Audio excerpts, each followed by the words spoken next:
So people don't like volatility. The way they think of volatility is that when the market's up, it's good, and when the market's down, it's volatile, which is wrong because there's upside volatility and downside volatility, and you really don't get a big up-a-lot market without volatility. It's just volatility you like and don't think of as volatility. And because of that, you find yourself, if you want those big long-term returns, having to be subject to the volatility that comes that's the kind you don't like. And for most people, that's not very pleasant. And the reality is, for some people, that's a lot more unpleasant than for others. Some of us seem to have been imbued for some reason with just an iron gut on volatility. In theory, you should have the view that if you get volatility the downside, the unpleasant kind, you should like stocks more. I mean, stocks are one of the rare categories where when stocks are up, people like it, and when they're down, they don't like it. But when they're down, they're cheaper. So you'd think you'd like it more looking forward, but people don't. I've had people tell me all kinds of things that they do to cope with volatility, from sucking their thumb to drinking alcohol to going out and taking a walk or other forms of exercise. I hear from people that they can't sleep at night because of volatility.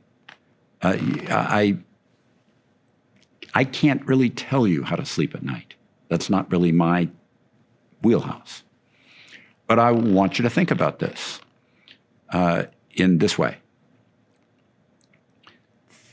And I think this is an example that I've used for years.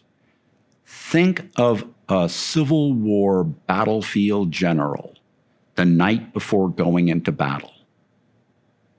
Do you want him staying up awake,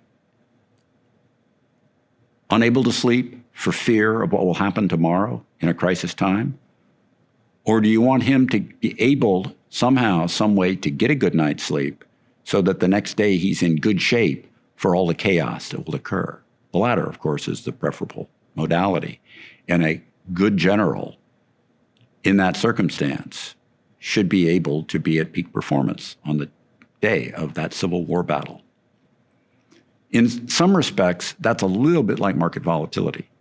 And if volatility really rattles you so much that you can't handle it, this is going to sound like I'm making a commercial, but I'm not making a commercial, the reason for you to get somebody else to take care of it for you. And then don't look at it. You really, if volatility bothers you, don't need to look at your portfolio very often. You don't need to read the news about what did the stock market do today. You don't need to pay attention to all the shrill yak, yak, yak, because when the market falls, you'll see most pundits saying it's going to fall further. You don't need to listen to that.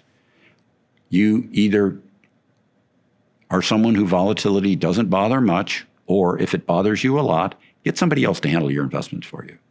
Don't look at them very often, maybe twice a year, and just let it go. Spend your life focused on other things and don't make your investments a top-of-mind activity for your daily life. Thank you very much. Subscribe to the Fisher Investment YouTube channel if you like what you've seen. Click the bell to be notified as soon as we publish new videos.